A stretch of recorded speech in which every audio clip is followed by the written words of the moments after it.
Let's do it. No, just X's and O's in terms of.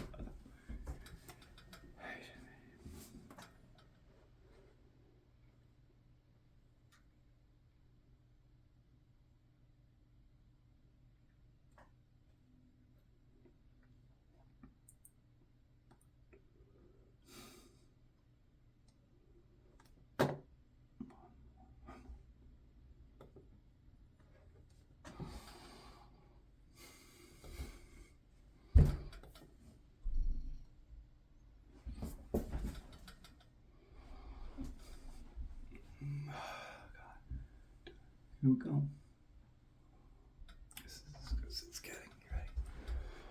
Ready?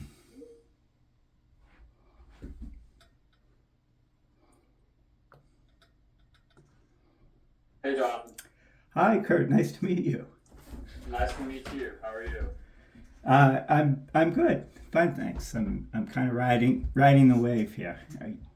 Yeah, I bet. I don't know when you found out that you're moving over to our team. I just found out, I think, last week. Friday, like 10 a.m. Okay. Yes. Okay. By the time Stephanie, it was quite a day. Yeah, It makes it interesting, but definitely quite a I day. bet. I bet. So yeah, I'll just quickly introduce myself, give a little background for the area and stuff. So I've been with IGT for about over 5 years, so this will Great. be my sixth year. I started off as a senior analyst, doing SG&A for North American Gaming, and then that sort of morphed into doing like the month end Mm-hmm. reports, balance sheet, sort of maintaining a lot of the documentation and that kind Yeah. of stuff. And then I got promoted to manager into most overseeing terminal sales, Mm-hmm. so cabinet detail and ASPs and all that kind of stuff on the revenue side. And then I had Nick reporting to me, taking over a lot of that SG&A reporting and sort of working with sales and managing their expenses.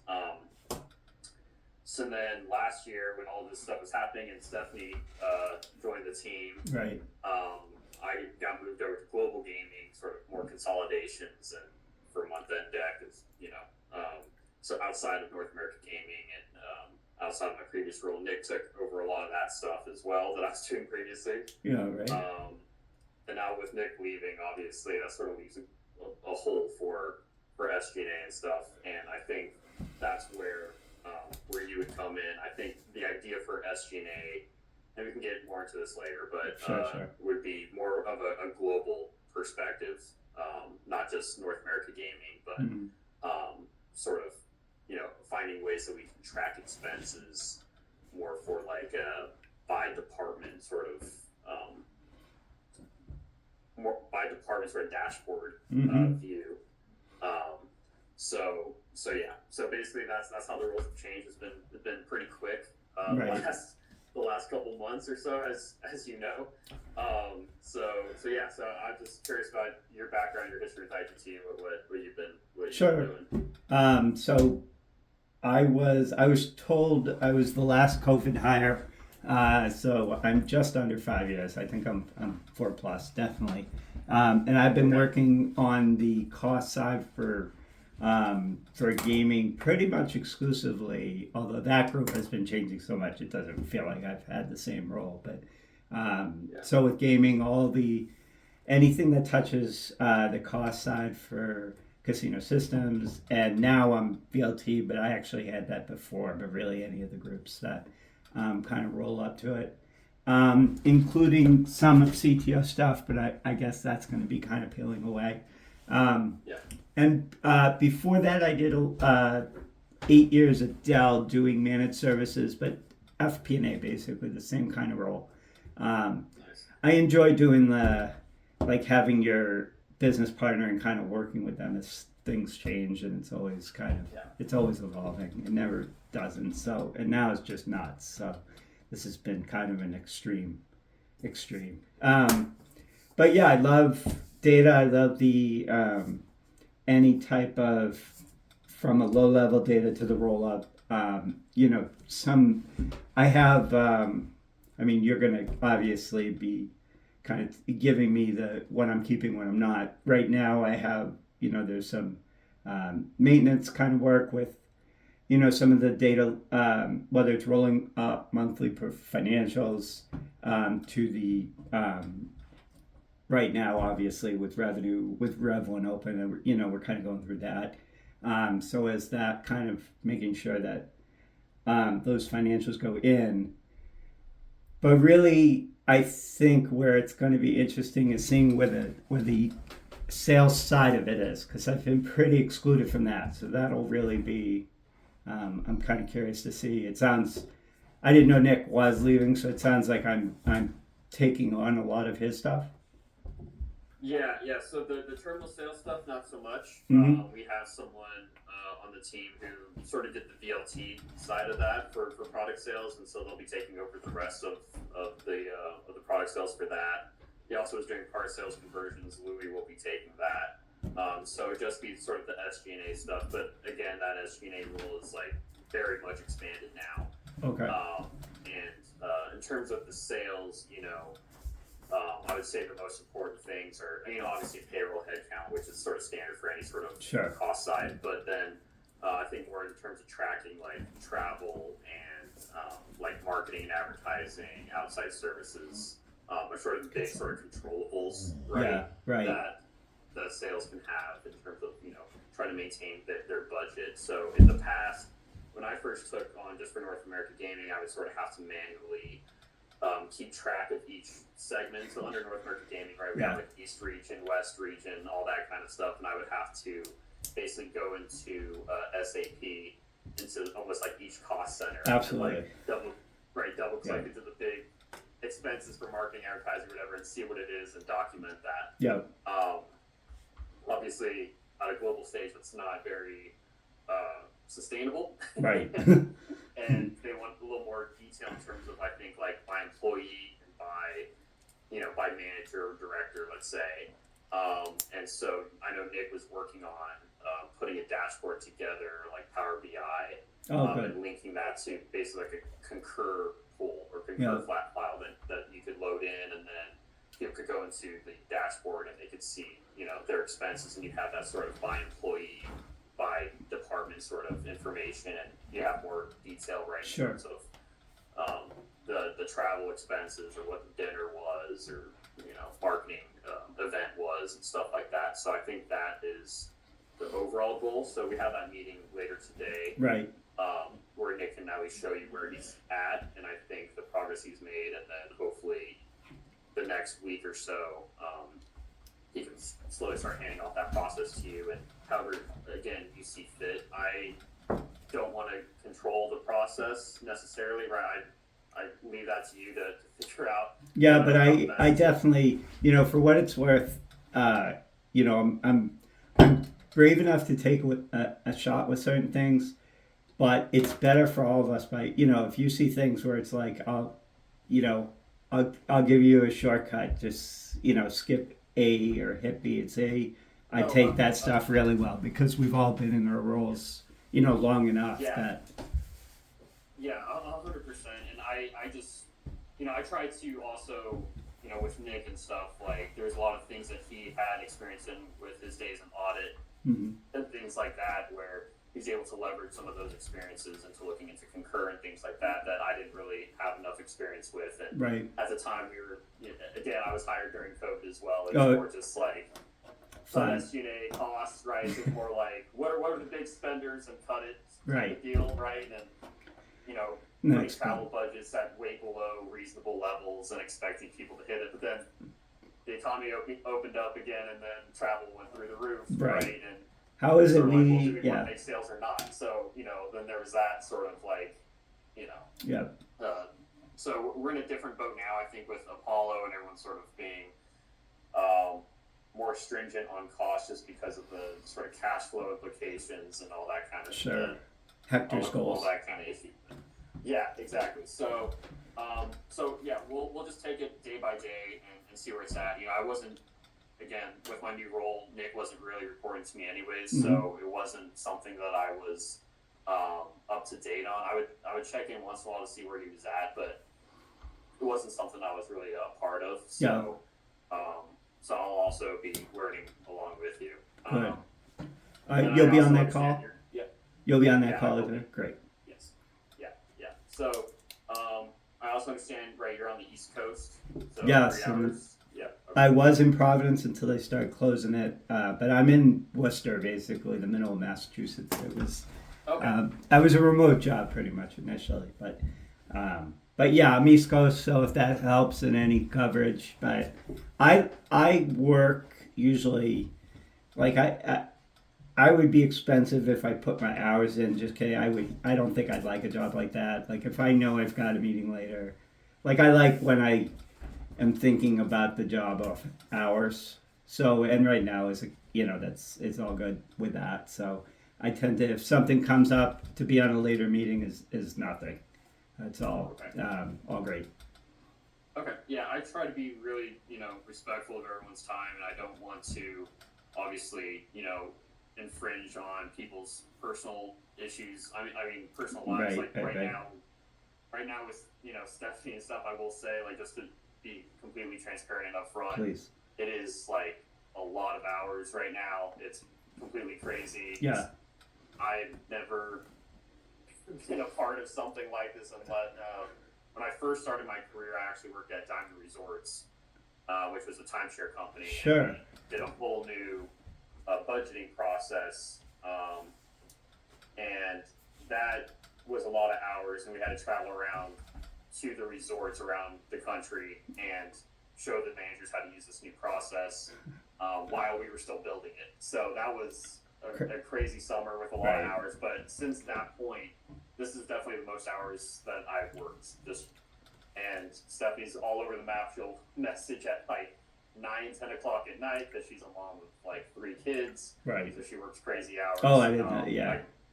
So I try to like silence my phone after a certain time for me, just so I can get some rest. Yeah. And I'll try to not, bother you after a certain time, obviously. But obviously when things are We know the urgent or times here. whatever, It's cyclical. I yeah, mean, when finance yeah, people understand that it's cyclical. yeah, But I like, I think right now the best part about it is that when speak for myself, right? Off hours, it pops into your head. I wonder, this or that, or you could almost put it in any category. But you're intellectually curious, about something that's going on, and I think towards the end of Dell, it was very you thought I might date myself, but the movie The Office or Office Space rather, where it's like it was just tons of, it was very procedural and it was very cost cutting, but they were doing it in terms of like templates and manuals, and it was just mind blowing. I mean, so I think with this kind of thing, not only is the industry a far more interesting than cloud services, but it's certainly we're really there's not a lot of depth in our org in terms of it. Like you have, VPs doing low level data entry. So I think everyone's invested. I like that. So it's yeah, gets you up. yeah. Yeah, and then again, this is going to be something where with global SG&A, at least, I think the idea is to have one person sort of own this space Mm-hmm. for gaming. So obviously that would be you. So I'm not too familiar with dashboarding or Power BI myself, to be honest. So it's something that I'm also learning. I don't know if you have No, just experience in in that. helping. Mike Willis's team has a Yeah, dashboard that they've been building, and I've been supporting that, but not from the BI standpoint. But certainly, I'm curious. That was something I thought of now that I hear you saying that today's will be part. A look at that because potentially that might be something that we can kind of learn from as well. But they have a yeah, lot of their yeah, cost controls, so the managers can go on and basically see their report P and L. Well, not P and L, but they're basically controllable costs by manager. So right, yeah, from the forecaster, it makes it a little harder because now you got to make sure that everyone's alter revenue alterations are in the right place. But it's definitely valuable. I think teams use that. yeah, yeah. And I know you're probably aware of some of the reorganization that's been going on. So a lot of that too has sort of been waiting. I've been sort of telling Stephanie too, like it's going to be hard to sort of give everyone their budget numbers, right? Right. Because we have like this global gaming budget number for, let's say, marketing expense or travel, but in terms of we have so many headcounts moving in and out, Yep. and then now we're going to be moving people out of, let's say, North America Gaming. They're forming their own node, let's say commercialization node. The people I think that you were supporting, right? They're moving out. They're basically going to have their own area as well. Yep. So now we got to sort of determine out of this bucket now, how do we distribute it between all the people, right? Like, what's the new travel budget now with the new wherever the head count starts being placed? And it's like, and hopefully it's not a round number. Hopefully it's not make it this, but but right. Yeah, and I guess as we go, I'll make sure. My only other, I was talking with someone on Jason Martin's team who does the CTO, not accounting, but that level, and I just want to make sure with some of the things that nothing gets dropped or nothing you think I shouldn't be doing anymore isn't being transferred over. But that's not today. But I'll make sure that you have a heads up on that. Because usually, if someone's doing stuff, usually there's not a complaint about it, and I'm happy to help. But I just want to make sure I'm focused on this new role. Yeah, I also don't want to overload you because I think this is going to start being sort of like a hot space with SG&A and sort of That's like awesome. monthly stuff that we got to start doing. So I just want to make sure too that we're not like overloading you with also doing SG&A and then doing a bunch of like R&D reporting and all this other kind of stuff. So No, that's great. Because like you said, if with like CTO sort of moving into, I guess, like the CIO or whatever that new thing that they're making, like they're probably gonna have their own people supporting that. So I guess we should go maybe later in the week we can go through sort of the stuff that you do and I'll put a table together just so that I like to look at it by node. My head works. I've kind of programmed it to look at it like that. So I'll do that. I kind of keep it as kind of a checklist anyway, but I'll that's something we can go through. I think that'll kind of show you what I'm still doing. Maybe I keep it, but at least you'll see from a lower level the chores, the maintenance. Sure, absolutely. And I don't know if you've worked with also James Cobbett. No, but I recognize the face on the call and the icon. But yeah, is that good news or? Yeah, he's on the other side of. So we have Louis who controls, he's a director for North America Gaming, and James. So they're both directors in North America Gaming. James' side does more like the systems. Works more with like Darnell, so a little poker and VLT insight. Yeah. And now I guess he'll be doing the rest of game sales as well. And it's Tony on his team who does systems. So that's like one half the team, and then Louis sort of oversees more of the install base, that sort of area. So anyways, I don't know if James will come into play, but if he does, then we'll loop him in. But I'll take your lead with that kind of stuff as we're kind of going. Yeah. All right. Okay. Well, I don't know if you have any more questions for me. I just wanted to do a quick introductory call. Oh, the only thing is I had a day off planned on. I was using a floating on Thursday, and I remember that's like in red lightings because I knew I'd forget to ask you about it. So I'm gonna be off on the 19th, so 2 days from now. Oh, Thursday. Okay. Yeah. So how, just for your personal preference, how do you, I mean, obviously, asking is just a professional baseline, but do you want to be messaged or text? Like on Thursday, do you want me to remind you I'm out? Like what's helpful just on a human level? Yeah. I mean, so usually you can either just message me. I think what Stephanie's done, and I don't mind doing that either, is if you create like a meeting invite and just you can send it as free, but that's fine. Be like, this is my day off, and that's fine too. And again, I try not to be too stringent. Like if you're taking some days off, feel free to put it in the system. Also, I understand things come up, so I try not to be too much of a stickler. I appreciate that, but at the same time, if you guys have 2 days in, it looks less great than it does. But obviously I'm being facetious, but that's good to know about the calendar, right? Because that helps. Whatever Yeah.